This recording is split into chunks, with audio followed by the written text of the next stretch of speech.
안녕하세요. 저는 결혼한 지 1년이 조금 넘은 30대 가정주부입니다. 아이는 없습니다. 무능력한 남편과 염치 없는 시어머니를 도저히 받아낼 재간이 없어서 이혼했습니다. 대학 시절부터 알고 지내던 선배의 소개로 남편을 만났습니다. 당시 저는 마케팅 회사에 다니고 있었고 남편은 공무원이었어요. 사실 저는 결혼에 있어서 그다지 뜻은 없었기에 내키지 않는 자리였지만 워낙 선배가 좋은 사람이라며 남편을 소개시켜주고 싶어 했기 때문에 차마 거절할 수가 없었습니다. 그런데 막상 남편을 만나보니 생각보다 성격도 잘 맞고 말도 잘 통하더라고요. 서로 만난 지 한 달 만에 남편은 저에게 결혼을 전제로 진지하게 교제해보고 싶다 했습니다. 저는 솔직히 속으로 사람 일이라는 게 앞으로 어떻게 될지 알고 그런 약속을 하나 싶었지만 그래도 남편이란 사람을 좀 더 알아가고 싶었기에 그러자고 했어요. 그리고 1년 반쯤 사귄 뒤 남편이 처음 말했던 것처럼 저희는 결혼을 약속하게 되었습니다. 남편은 직업 특성상 6시 전후로 퇴근이 가능했지만 저는 걸 빗하면 예상치 못한 야근을 해야 했어요. 그렇다 보니 돌이켜보면 사귄 기간에 비해 서로 가까이 붙어 지낸 시간은 길지가 않네요. 그래서 제가 남편에 대해서 제대로 파악하지 못했던 것 같기도 하고 여러모로 후회가 됩니다. 결혼 약속을 하고 얼마 지나지 않아 처음으로 시부모님과 식사를 하게 되었습니다. 집으로 찾아가서 인사를 드릴까도 생각했지만 시어머니께서 혼자 식사 준비를 하시려면 고생스럽겠다 싶어서 시댁에서 멀지 않은 조용하고 분위기 있는 식당으로 모시자고 결정을 내리게 되었어요. 그리고 당일날 시부모님과 남편의 2살 많은 아주버님께 인사를 드리게 되었습니다. 아주버님은 이른 나이에 결혼을 했었지만 3년여 만에 이혼을 했답니다. 아주버님의 아들은 시어머니께서 키워주고 계셨고요. 이혼하신 형님은 현재 공부한다고 외국으로 나갔다는 이야기만 들었습니다. 형님이 공부를 하게 된 걸 시어머니께서 싫어하신 거냐고 물어보니 시집온 여자가 목돈 쓰는 걸 마음에 들어하지 않으셨답니다. 식사를 하는 동안 별다른 특별한 이야기는 하지 않았습니다. 다만 몇 가지 생각지 못한 질문을 하셨는데요. 그중 하나는 제가 앞으로 대학원에 가거나 유학을 갈 생각이 있는지였습니다. 이미 형님에 대해서 들은 바가 있었기 때문에 없다고 대답할까 생각도 했지만 당시 저도 언젠가 기회가 되면 가고 싶다는 마음이 있긴 했기 때문에 잘 모르겠다고 말씀드렸지요. 아니나 다를까 시어머니의 표정이 밝지는 않으셨지만 아직 결혼한 사이도 아닌데 벌써부터 거짓말까지 해가며 기분을 맞춰드리는 것도 아니다 싶었기에 어떤 설명을 덧붙이거나 하지는 않았습니다. 그리고 이후에는 저희 가족에 대해서 몇 가지 물어보셨는데요. 한마디로 저희 부모님의 재산 상태나 제 형제들의 배경이 궁금하신 것 같았습니다. 친정 부모님께서는 2분 다 교사로 지내시다 얼마 전 은퇴를 하셨고 지금은 연금과 2분이 모아두신 적금으로 생활하고 계시거든요. 하지만 그런 걸 제가 다 말씀드리기는 그래서 그냥 2분은 은퇴를 하셨고 노후 준비도 다 되어 있으시다고 적당히 둥글게 말씀드렸습니다. 그리고 제게는 남동생이 하나 있는데 남동생은 얼마 전 자기 사업을 해보고 싶다며 다니던 회사를 그만둔 상태였기에 사실 그대로 말씀드렸습니다. 그러자 시어머니께서는 마치 기다렸다는 듯이 일장연설을 하시더라고요. 요즘 젊은 사람들은 끈기가 없다. 어떻게든 한탕 해보려는 생각뿐이다와 같은 말들이요. 솔직히 제 남동생 이야기를 하다 이런 말씀을 하시니 점점 기분도 상하고 자리가 불편해지더군요. 도대체 무슨 말씀이 하고 싶으신 건지 의도를 파악할 수 없던 그때 본론을 꺼내셨습니다. 당신 아들 이야기를 하고 싶으신 거였어요. 당신 아들은 시간이 걸렸지만 저렇게 꾸준하고 안정적인 공무원이라는 직업을 갖게 되었다고요. 그냥 처음부터 당신 아들이 공무원이라 이런 점이 좋다고 말씀하시면 되지 왜 엄한 사람을 깔아내리는지 이해가 되지 않았습니다. 잠시 어머님은 화장실로 아주버님은 전화통화로 자리를 비우셨을 때 제가 남편에게 왜 저런 식으로 말씀하시냐 물으니 저 나이 때 어른들이 다 똑같지 않냐고 자존심이 세고 나이도 많아서 그런 거라며 저더러 그냥 이해하고 넘어가 달랍니다. 결국 찝찝하고 불쾌했지만 참고 지나갔네요. 그런데 상견례까지 마치고 나서 진짜 고비가 찾아왔었습니다. 이전부터 남편에게 제가 농담 반 진담 반으로 돈은 많이 모아뒀냐고 물으면 남편은 저 하나 책임지는 건 일도 아니라며 장난처럼 넘어갔었는데요.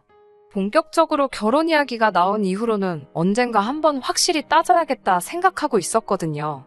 사실 남편은 공무원이었고 저는 회사원이었기 때문에 제가 남편보단 많이 벌어요. 어떤 달은 남편의 2배 가까이 되기도 하고 야근 수당 때문에 수입에 약간의 변화가 있기는 했지만 기본적으론 남편보다 훨씬 여유가 있어요.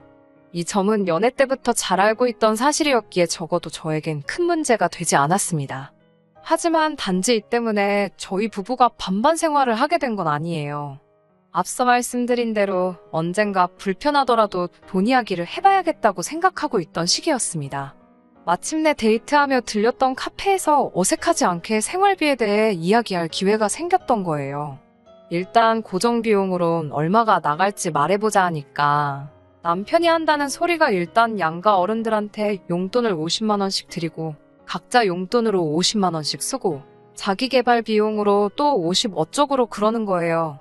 그리고 그 자리에서 알게 된 충격적인 진실은 정작 결혼하자고 그렇게 설레발친 남편의 재정 상황을 파악해보니 남편은 모아둔 돈이 거의 없었다는 거죠. 그 사실을 듣고 솔직히 실망을 너무 많이 했어요. 제가 이런 상태로 어떻게 결혼을 하냐고 화를 냈더니 남편은 제가 모은 돈 5천과 자기가 공무원 대출 같은 걸 받으면 되지 않겠냐고 저를 설득하려 들더군요. 씨도 안 먹힐 소리잖아요. 대출 받으면 그건 뭐 남편 혼자 갚나요? 제가 결혼 못한다고 했습니다. 그러자 사람들 다 있는 카페 안에서 남편이 난리가 났습니다. 자기는 저랑 결혼 못하면 죽는다며 자기 죽는 꼴 보고 싶냐고 생난리를 치더라고요. 걱정이 되긴 했지만 이러다 지치면 그만하겠지 싶어서 남편 혼자 카페에 두고 나와버렸습니다. 단지 남편이 돈이 없어서 화가 난 게 아니라 돈도 없는데 계획도 없고 생각도 너무 단순한 게 실망스러웠거든요. 그리고는 계속해서 남편은 자기가 죽어버렸으면 좋겠냐며 협박을 하질 않나, 제발 한 번만 기회를 달라며 사정을 하질 않나 혼자 난리부르스를 치더라고요. 그러던지 말던지 내버려뒀습니다. 남편이 어떤 해결책을 가져오길 바랬어요. 그렇게 한 2주 정도 지났을 무렵 남편에게서 사진 하나가 도착했어요. 제가 원하는 대로 해주려고 했는데 잘 안 됐다며 병원에 누워있는 사진이었습니다. 지금 생각해보면 생쇼지만 그때는 그래도 제가 남편을 사랑하는 마음이 있었는지 심장이 저 바닥까지 쿵 하고 떨어지는 것 같았어요. 그리고 곧 이어 시어머니께서 집을 해줄 테니 당신 아들과 결혼하랍니다. 사람부터 살리고 봐야 되지 않겠냐고요. 그렇게 시어머니가 구해주신 오피스텔에서 신혼살림을 시작하게 되었습니다. 이게 작다는 건 절대 아니고 감사했어요. 친정어머니께서 혼수를 해주시겠다 하셨지만 오피스텔이다 보니 기본적으로 필요한 건 다 갖춰진 상황이었어요. 예단의 경우 시어머니께서 모 브랜드에 500만 원도 넘는 가방과 단양짜리 목걸이를 요구하셨지만 친정어머니께서 당장 사위될 사람이 모아놓은 돈도 없는데 그걸 굳이 받으셔야겠냐며 정중히 거부 의사를 밝히셨고 어머님도 더는 고집을 부리시지 못하셨어요. 하지만 결혼식을 올리고 혼인신고까지 마치고 나서야 저는 또 충격적인 사실을 알게 되었습니다. 남편 명의로 사주셨다는 집은 전세더라고요. 이게 어떻게 된 상황이냐고 어머님께 물으니 이러나 저러나 제 돈도 아닌데 제가 무슨 상관이냐고 오히려 저를 남의 돈이나 탐하는 파렴치한 인간을 몰아가셨습니다. 너무 속상하고 왠지 모르게 억울하더라고요. 이렇게 저도 뒤통수를 한 번 맞아보니 남편하고 공동으로 돈 관리를 하기가 정말로 싫어졌습니다. 가뜩이나 남편이 경제관념이 없어서 결혼 안 하려던 거였는데 어머님의 뻔뻔한 태도까지 보니까 적어도 돈 문제로 얽혀선 안 되겠다는 확신이 생겼거든요. 결국 제가 먼저 남편에게 생활비는 서로 공동자금을 만들어 쓰고 나머지는 터치하지 말자고 했습니다. 남편은 서운한 기색을 감추지 못하더라고요. 아마 저랑 결혼하면 이전보다 훨씬 여유 있는 생활을 할 수 있을 거라 기대했던 것 같아요. 하지만 저를 딱히 설득할 재주도 없었던 남편은 제 의견에 따르기로 했습니다. 그렇게 저희는 각자 매월 초 각자 월급에서 100만 원씩 꺼내놓고 필요하면 그때그때 얼마씩 더하는 쪽으로 살림을 꾸렸습니다.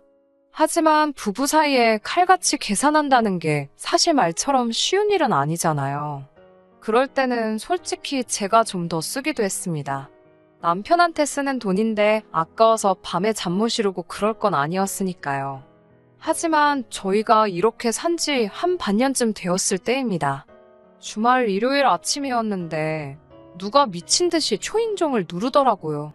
모처럼 늦잠 좀 자려는데 정말 짜증이 나더군요. 인터폰을 확인하니 시어머니가 문 앞에 서 계셨습니다.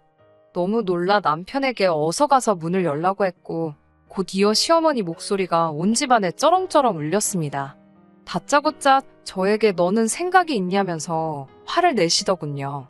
무슨 일 때문에 그러시냐고 묻는데 옆에서 남편 얼굴이 울그락불그락거리고 있었어요. 어머님이 저에게 저희 집 경제력을 네가 쥐고 흔드냐며 물어보시더군요.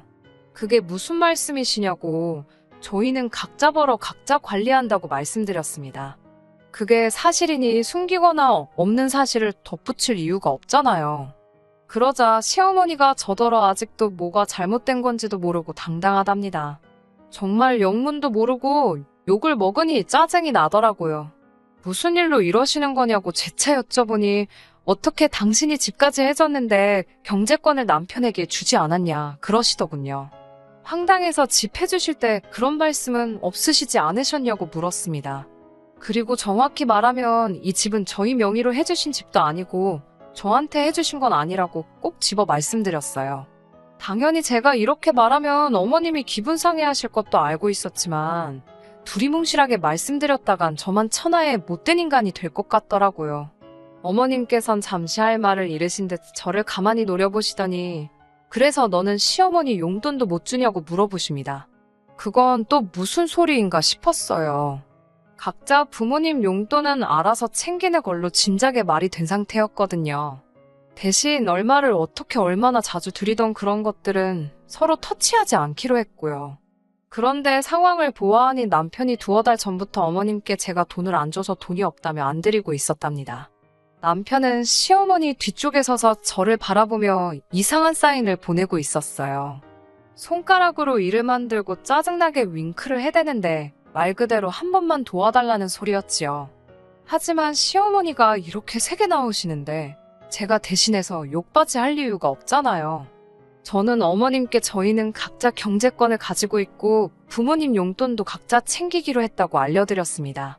참고로 남편도 저희 부모님께 한 번도 용돈 드린 적 없지만 어머님이 혹시 돈이 필요하신 거면 제가 일단 드리겠다고요.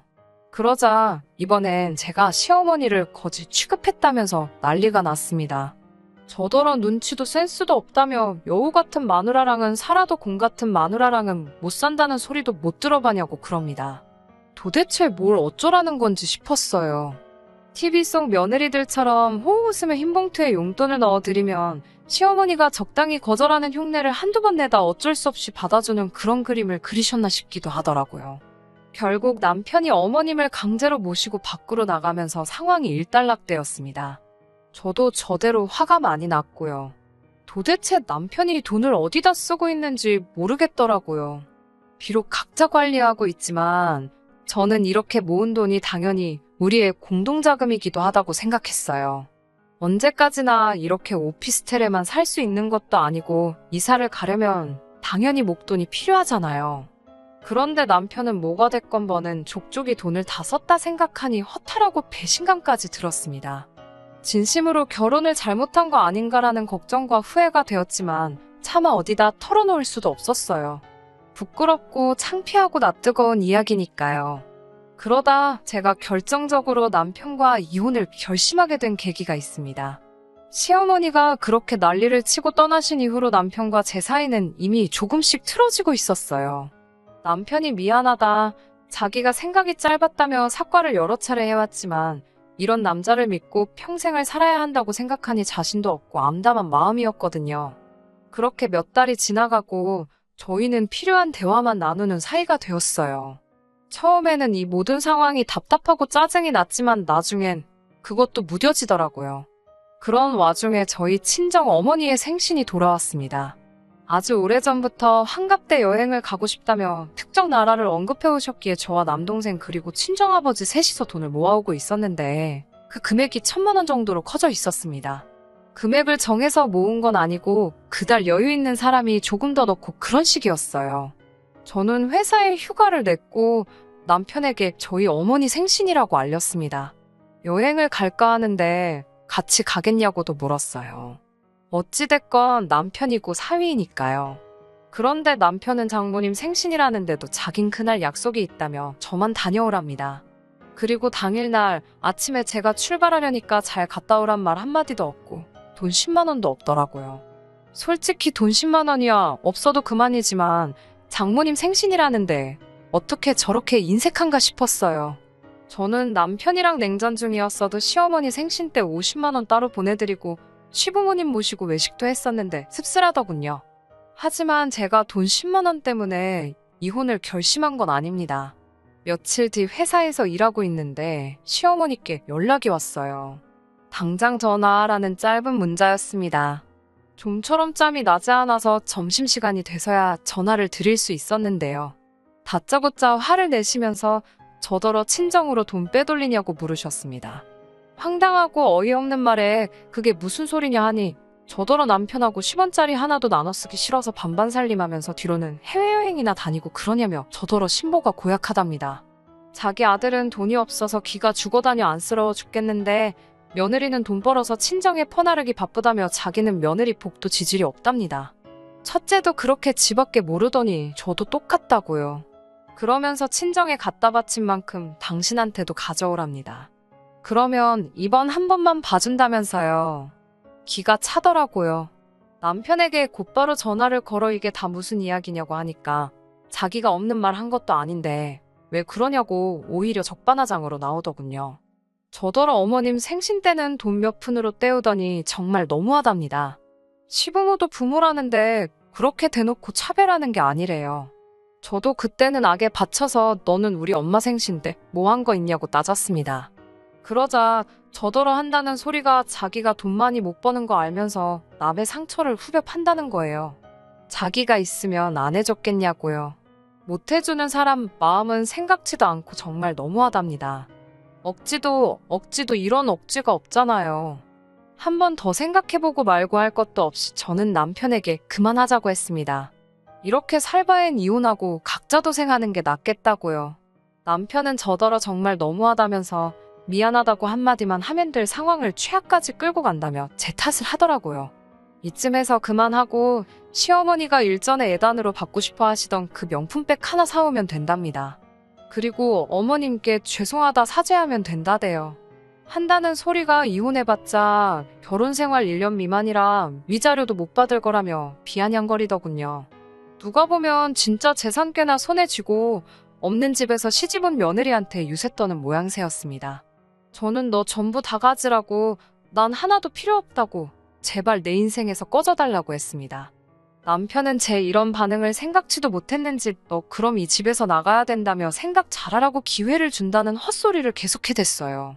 저는 걱정 말라고 지금 당장 나갈 참이라고 서류 보내면 도장이나 제때 찍으라고 했습니다. 그리고는 짐 챙겨서 나와가지고서 그 길로 남편에게 이혼 서류 보냈습니다. 며칠 뒤 남편은 자기가 곰곰이 생각해봤는데 자기가 생각이 짧았던 것 같다며 우리 서로 좋은 공부한 셈 치고 넘어가잡니다.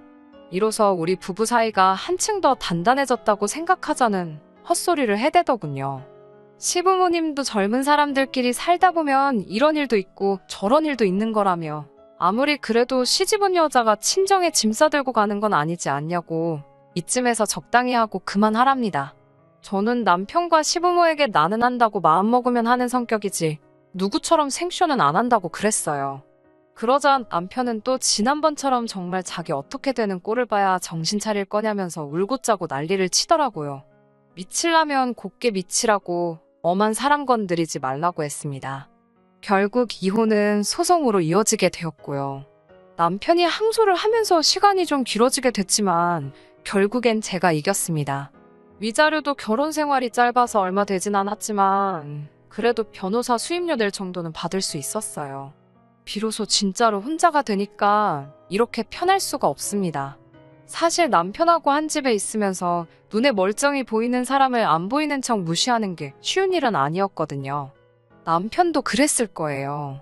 그런데 이제 정말 그 꼴을 안 봐도 되니 얼마나 개운하던지 쓸데없는 죄책감도 안 느껴도 되고 여러모로 알터니가 빠진 듯 속이 후련합니다. 당분간은 쓸데없는 곳에 힘쏟지 않고 제 행복, 제 인생만 바라보며 지내려고요. 끝까지 들어주셔서 감사합니다. 오늘의 사연은 여기까지입니다. 구독과 좋아요, 알람 설정 부탁드리고 더 좋은 사연으로 다시 찾아뵙겠습니다. 감사합니다.